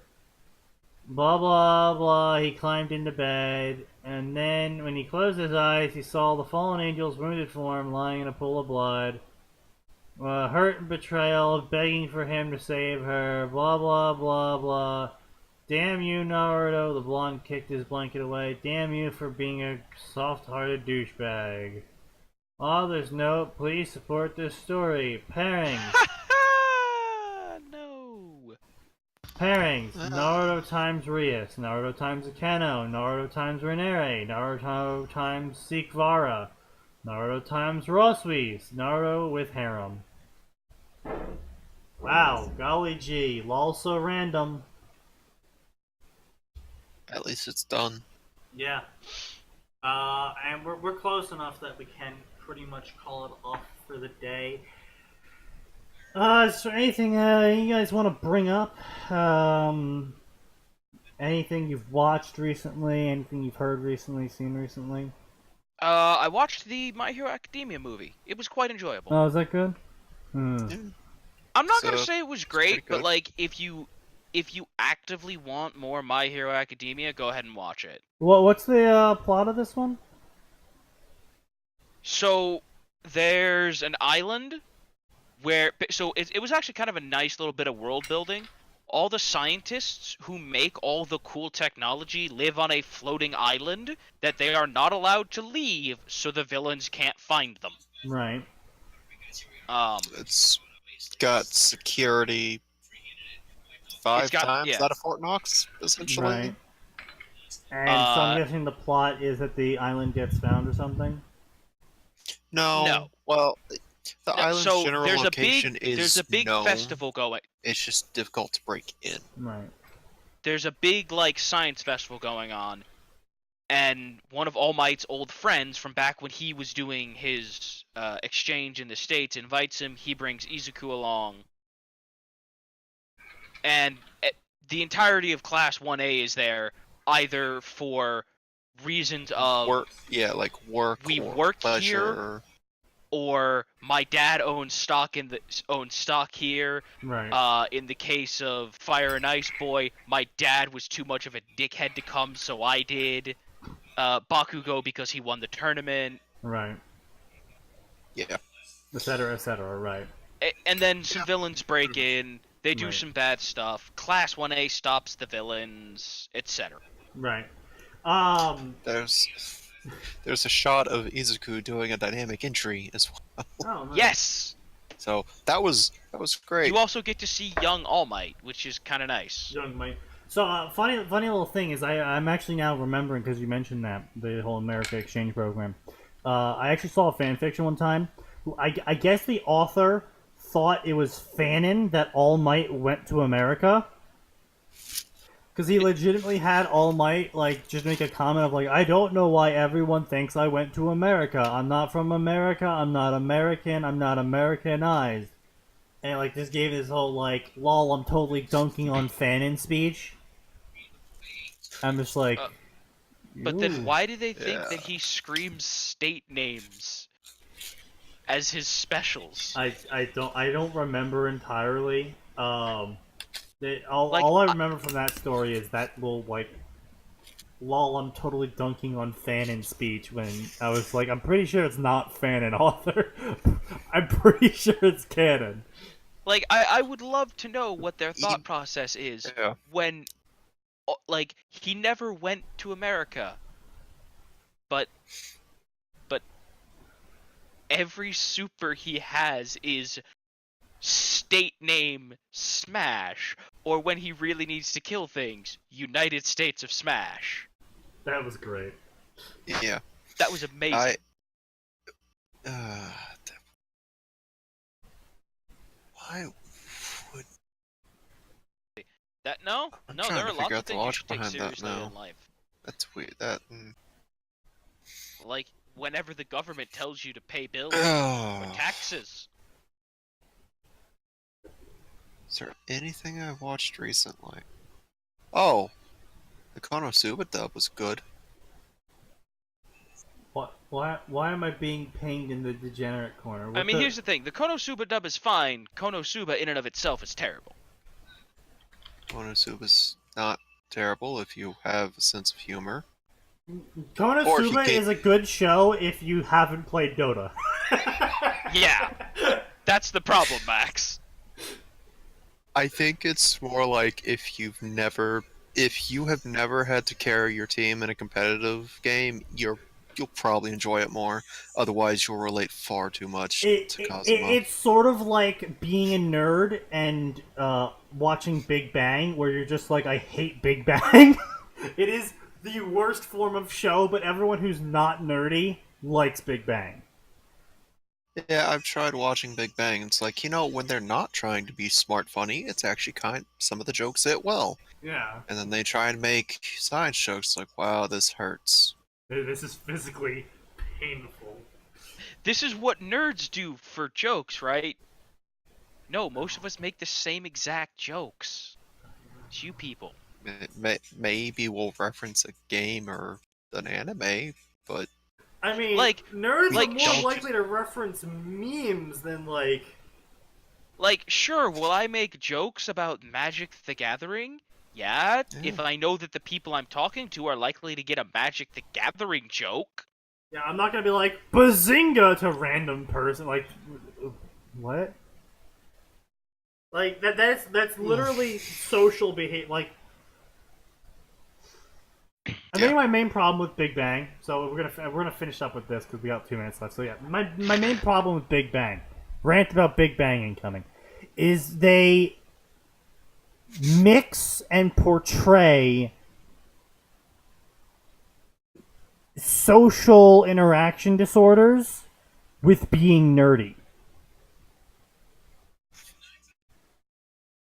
And I've met some very, like, socially, skilled people who also happen to play D&D and Magic the Gathering and etc. Like, very, outgoing, charismatic, have a bunch of friends, parties on Fridays person, but, come Saturday, he's there for the Magic the Gathering draft, and on Sunday he meets up for his D&D game.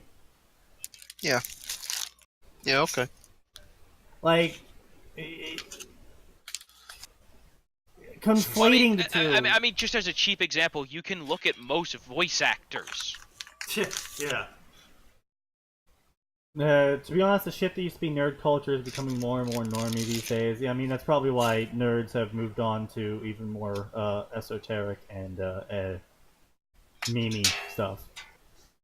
Because listen, I know that no one's ever... like, Dota's never gonna become mainstream, and I like that. It was it achieved semi-mainstreamism when, ESPN was covering the international. No, Sneaky, do you not remember how they bitched about that? Oh, I know there was so much complaint about it. I'm aware. I'm just saying it did sort of touch the mainstream for a while, but then it dipped back down into just completely internet culture. Yeah, but like as I'm saying, like people bitching about it on Twitter was the closest it got to mainstream. But yeah, when it comes to Big Bang, I think the show has run on for far too long because Oh, my God, yes. my father likes watching it because he thinks it's hilarious, and he constantly get whenever I visit him, constantly get shit like, oh, isn't that what you guys do? It's like, no, we don't sit around making up words and like telling proton neutron chemistry jokes. Hey, first of all, most of us aren't smart enough for that. Well, I mean, I know a couple, but they're all just really silly play on, like, the symbol chemistry jokes. Yeah, It's not like... just puns, really. Yeah, it's not like Big Bang when they try to be nerdy and they're like, oh, well, actually, the proton's 0.1 gram, 0.01 to the negative 23 grams, and by subtracting the neutron from it, the joke is now funny. It's just like, no. So like, how's about no?